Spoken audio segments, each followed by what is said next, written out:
नमस्ते बच्चों। बच्चों, आज हम इतिहास में एक बहुत ही मज़ेदार सफ़र पर निकलने वाले हैं। एक ऐसा सफ़र जो हमें आज से सैकड़ों हज़ारों साल पीछे ले जाएगा। आज हम अपनी इतिहास की किताब के अध्याय 12 को पढ़ने जा रहे हैं, जिसका शीर्षक है इमारतें, चित्र तथा किताबें। इस अध्याय में हम प्राचीन भारत की सांस्कृतिक और वैज्ञानिक विरासत के बारे में जानेंगे। हम देखेंगे कि हमारे पूर्वजों ने कला, विज्ञान और साहित्य के क्षेत्र में कितनी अद्भुत चीजें बनाई थीं। हम शानदार इमारतों को देखेंगे, खूबसूरत चित्रों की दुनिया में खो जाएंगे और ज्ञान से भरी उन किताबों के बारे में जानेंगे जिन्होंने सदियों से हमारा मार्गदर्शन किया है। ये अध्याय बहुत महत्वपूर्ण है क्योंकि ये हमें हमारे देश की समृद्ध और गौरवशाली विरासत को समझने में मदद करता है। ये हमें दिखाता है कि प्राचीन भारत में लोग कितने कुशल, ज्ञानी और रचनात्मक थे। तो चलिए अपनी इस यात्रा की शुरुआत करते हैं एक ऐसे अजूबे से जो आज भी वैज्ञानिकों को हैरान कर देता है। दिल्ली का लौह स्तंभ। लौह स्तंभ, धातु विज्ञान का चमत्कार। बच्चों, अब हम बात करने जा रहे हैं प्राचीन भारतीय धातु विज्ञान यानी मेटलर्जी के एक बेहतरीन उदाहरण के बारे में। इसे सचमुच धातु विज्ञान का चमत्कार कहा जाता है। ये है दिल्ली का लौह स्तंभ। आइए इसकी कुछ खास बातें जानते हैं। स्थान: ये स्तंभ दिल्ली के मेहरौली इलाके में प्रसिद्ध कुतुब मीनार के पास स्थित है। आकार: ये बहुत विशाल है। इसकी ऊंचाई 7.2 मीटर है और इसका वजन 3 टन से भी ज्यादा है, यानी एक बड़े हाथी के वजन के बराबर है। ना कमाल की बात। शासक: इस स्तंभ पर संस्कृत में एक लेख खुदा है जिसमें चंद्र नाम के एक शासक का जिक्र है। इतिहासकार ये मानते हैं कि वे शायद गुप्त वंश के शासक थे। सबसे बड़ी विशेषता, जो बात इसे सबसे खास और आश्चर्यजनक बनाती है, वो ये है कि 1500 साल से भी ज्यादा समय से खुले आसमान के नीचे खड़े रहने के बावजूद आज तक इसमें जरा भी जंग नहीं लगा है। ये उस समय की उन्नत लौह तकनीक का एक जीता जागता प्रमाण है कि हमारे पूर्वज धातु विज्ञान में कितने आगे थे। आप स्लाइड में इसका चित्र देख सकते हैं। ये स्तंभ उस समय की इंजीनियरिंग और कला का एक शानदार नमूना है। जिस तरह ये स्तंभ वास्तुकला का एक नमूना है, उसी तरह उस समय और भी कई शानदार इमारतें बनाई गई जिन्हें स्तूप कहा जाता था। चलिए अब हम स्तूपों के बारे में जानते हैं, जो उस समय की भक्ति और कला के प्रतीक थे। स्तूप, भक्ति और वास्तुकला के प्रतीक। तो बच्चों, सबसे पहले ये समझते हैं कि स्तूप का मतलब क्या होता है। स्तूप का शाब्दिक अर्थ होता है टीला यानी माउंड। ये आमतौर पर गोल या अर्धगोलाकार इमारतें होती थीं जिनका बौद्ध धर्म में बहुत महत्व था। आइए स्तूप से जुड़े कुछ महत्वपूर्ण शब्दों को समझते हैं। धातु मंजूषा यानी रेलिक कैस्केट। ये एक छोटा सा डिब्बा होता है जो स्तूप के बिल्कुल केंद्र में रखा जाता है। ये बहुत पवित्र माना जाता है क्योंकि इसमें महात्मा बुद्ध या उनके अनुयायियों के शरीर के अवशेष जैसे दांत, हड्डी या राख या फिर उनके द्वारा उपयोग किए गए कोई कीमती पत्थर रखे जाते थे। प्रदक्षिणा पथ, स्तूप के चारों ओर बना गोलाकार रास्ता होता है। भक्तजन श्रद्धा से इस पथ पर चलकर स्तूप की परिक्रमा करते थे, जिसे प्रदक्षिणा कहते हैं। ये ईश्वर या पवित्र स्थान के प्रति सम्मान और श्रद्धा दिखाने का एक तरीका है। वेदिका, प्रदक्षिणा पथ को घेरने के लिए चारों तरफ जो रेलिंग या बाड़ बनाई जाती थी उसे वेदिका कहते थे। और हाँ, एक बात याद रखें, स्तूप हमेशा एक जैसे नहीं होते थे। वे गोल, लंबे, बड़े या छोटे किसी भी आकार के हो सकते थे। चलिए अब हम मध्य प्रदेश चलते हैं और भारत के सबसे प्रसिद्ध स्तूपों में से एक सांची के महान स्तूप को करीब से देखते हैं। सांची का महान स्तूप, एक विस्तृत अध्ययन। सांची का महान स्तूप मध्य प्रदेश में स्थित है और ये भारत की सबसे पुरानी और सबसे अच्छी तरह से संरक्षित बौद्ध संरचनाओं में से एक है। ये उस समय की वास्तुकला का एक अद्भुत उदाहरण है। वास्तुकला का विकास, इसका निर्माण एक बार में नहीं बल्कि कई चरणों में हुआ। ईंटों का टीला, ऐसा माना जाता है कि इसका मूल टीला संभवतः सम्राट अशोक के समय में ईंटों से बनवाया गया था। रेलिंग और प्रवेश द्वार, बाद के शासकों ने इसके चारों ओर पत्थर की सुंदर रेलिंग और प्रवेश द्वार बनवाए जिससे ये और भी भव्य और सुरक्षित हो गया। तोरण, गेटवे, आप स्लाइड में जो खूबसूरत नक्काशी वाला दरवाज़ा देख रहे हैं उसे तोरण कहते हैं। ये प्रवेश द्वार बहुत ही सुंदर मूर्तिकला से सजे होते थे। इन पर मूर्तिकारों ने महात्मा बुद्ध के जीवन से जुड़ी कहानियों और जातक कथाओं को बड़ी खूबसूरती से उकेरा है। एक और जानकारी, सांची की तरह ही आंध्र प्रदेश में अमरावती में भी एक बहुत भव्य स्तूप हुआ करता था जो लगभग 2000 साल पहले बनाया गया था।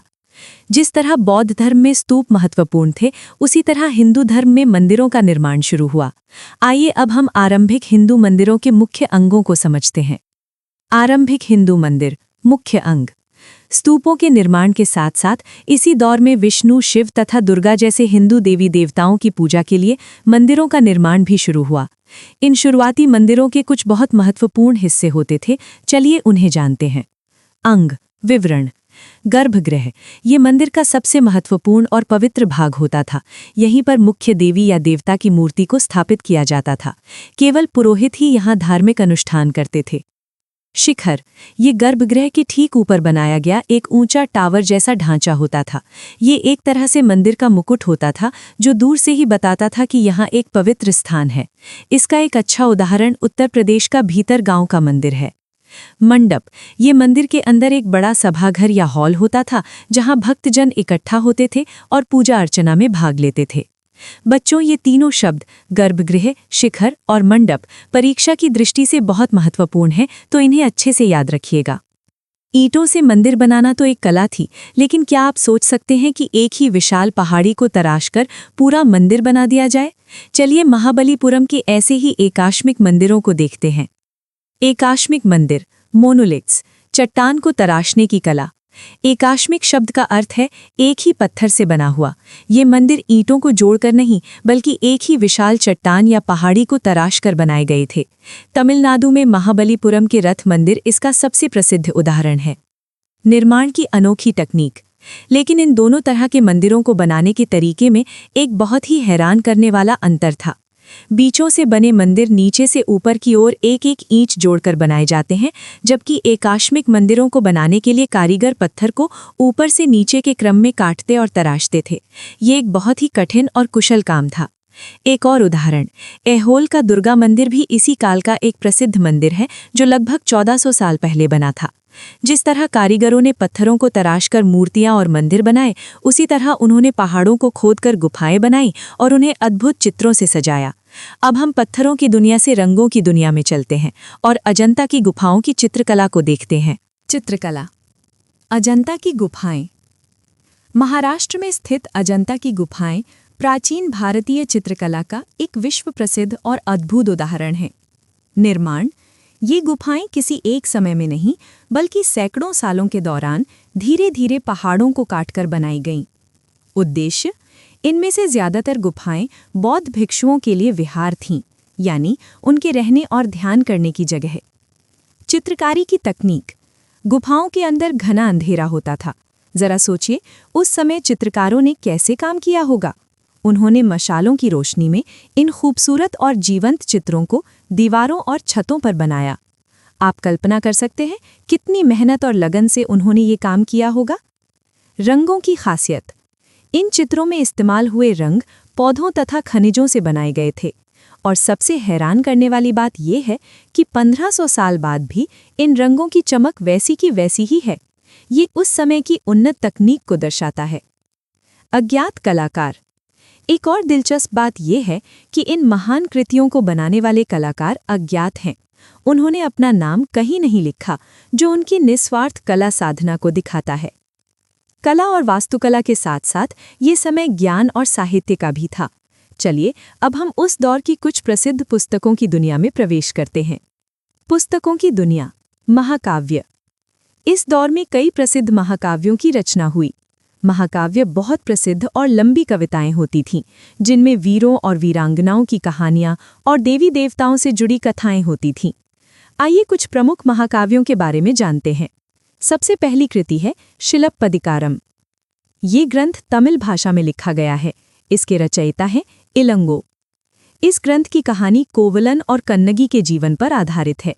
ये कथा हमें प्रेम, न्याय और नारी शक्ति का महत्व सिखाती है। अब दूसरी कृति है मणिमेखलई। ये भी तमिल भाषा में लिखी गई है। इसके लेखक हैं सत्तनार। इस ग्रंथ में हमें कोवलन तथा माधवी की बेटी मणिमेखलई की कहानी मिलती है। ये कहानी त्याग, करुणा और बौद्ध विचारों को दर्शाती है। अब बात करते हैं तीसरी और बहुत प्रसिद्ध कृति मेघदूत की। ये ग्रंथ संस्कृत भाषा में लिखा गया है। इसके रचयिता हैं कालिदास, जो संस्कृत के महान कवि माने जाते हैं। मेघदूत की कहानी एक प्रेमी और उसके विरह पर आधारित है, जिसमें एक यक्ष बादल के माध्यम से अपनी पत्नी को संदेश भेजता है। सिलप्पदिकारम की कहानी। इस महाकाव्य में कोवलन नाम के एक व्यापारी की कहानी है, जो अपनी पत्नी कन्नगी को छोड़कर एक नर्तकी माधवी से प्रेम करने लगता है। बाद में जब वो कन्नगी के पास लौटता है तो उस पर चोरी का झूठा आरोप लगता है और राजा उसे मृत्युदंड दे देता है। कन्नगी, जो अपने पति से बहुत प्रेम करती थी, इस अन्याय से इतने क्रोध में आ जाती है कि उसके श्राप से पूरा मधुरई शहर नष्ट हो जाता है। इन क्षेत्रीय महाकाव्यों के अलावा कुछ ऐसे ग्रंथ भी रचे गए जो पूरे भारत में प्रसिद्ध हुए। आइए अब हम रामायण, महाभारत और पुराणों के बारे में जानते हैं। रामायण, महाभारत और पुराण। ये ग्रंथ भारतीय संस्कृति और धर्म के आधार स्तंभ माने जाते हैं। इन्हें आज भी करोड़ों लोग पढ़ते और सुनते हैं। पुराण। पुराण का शाब्दिक अर्थ है प्राचीन। इनमें विष्णु, शिव, दुर्गा या पार्वती जैसे देवी देवताओं से जुड़ी कहानियां हैं। इनमें पूजा की विधियां और संसार की रचना से जुड़ी कथाएं भी मिलती हैं। महाभारत। ये हस्तिनापुर के सिंहासन के लिए कौरवों और पांडवों के बीच हुए युद्ध की कहानी है। माना जाता है कि इसकी रचना महर्षि व्यास ने की थी। हमारा पवित्र ग्रंथ भगवत गीता भी महाभारत का ही एक हिस्सा है। रामायण। ये कौशल के राजकुमार राम की कथा है, जिन्हें वनवास जाना पड़ा और जहां उनकी पत्नी सीता का लंका के राजा रावण ने अपहरण कर लिया था। इस महाकाव्य के रचयिता महर्षि वाल्मीकि माने जाते हैं। एक महत्वपूर्ण बात, ये कहानियां मौखिक रूप से बहुत पुरानी थीं, पर आज हम इन्हें जिस लिखित रूप में जानते हैं वो करीब 1500 साल पहले तैयार हुआ। ये तो हुई देवी देवताओं और राजाओं की बड़ी बड़ी कहानियां, लेकिन क्या आम लोगों की भी कोई कहानियां थीं? बिल्कुल थीं। चलिए अब हम उन कहानियों के बारे में जानते हैं। आम लोगों की कहानियां। इतिहास केवल राजाओं और महाराजाओं का नहीं होता, बल्कि आम लोगों का भी होता है। उस समय आम लोगों द्वारा कही सुनी जाने वाली कहानियों को भी कई रूपों में सहेजा गया। जातक कथाएं। ये कहानियां महात्मा बुद्ध के पूर्व जन्मों से जुड़ी हैं। ये कहानियां बहुत लोकप्रिय थीं और इन्हें अक्सर स्तूपों की रेलिंग तथा अजंता के चित्रों में दर्शाया जाता था। पंचतंत्र। ये लोक कथाओं का एक बहुत प्रसिद्ध संग्रह है, जिसे कहानियों के रूप में लिखकर सुरक्षित किया गया। इन कहानियों का उद्देश्य मनोरंजन के साथ साथ नीति और ज्ञान सिखाना था। बंदर राजा की कहानी। ये कहानी हमें भरहुत के एक स्तूप पर एक चित्र के रूप में मिली है। इसमें दिखाया गया है कि कैसे एक बंदरों के राजा ने अपने झुंड को बचाने के लिए नदी के आर पार अपने शरीर का पुल बनाकर अपनी जान दे दी। ये कहानी त्याग और नेतृत्व का एक महान संदेश देती है। कहानी कला और धर्म के साथ साथ हमारे पूर्वज विज्ञान और गणित में भी बहुत आगे थे। चलिए अब हम आर्यभट्ट और उनके योगदानों के बारे में जानते हैं। विज्ञान और गणित। आर्यभट्ट और शून्य। प्राचीन भारत ने विज्ञान और गणित के क्षेत्र में दुनिया को बहुत कुछ दिया। इसी दौर में एक महान खगोल शास्त्री और गणितज्ञ हुए, जिनका नाम था आर्यभट्ट। आर्यभट्ट के योगदान। उन्होंने संस्कृत में आर्यभट्टीयम नाम की एक प्रसिद्ध पुस्तक लिखी। उन्होंने बताया कि दिन और रात पृथ्वी की अपनी धुरी पर चक्कर काटने से होते हैं, न कि किसी दैवीय शक्ति के कारण। ये एक बहुत बड़ी वैज्ञानिक खोज थी। उन्होंने सूर्य ग्रहण और चंद्र ग्रहण के पीछे के वैज्ञानिक तर्क भी दिए। उन्होंने वृत्त की परिधि यानी सर्कमफ्रेंस को मापने की एक बहुत ही सटीक विधि भी निकाली, जो आज भी हम गणित में उपयोग करते हैं। 2πr।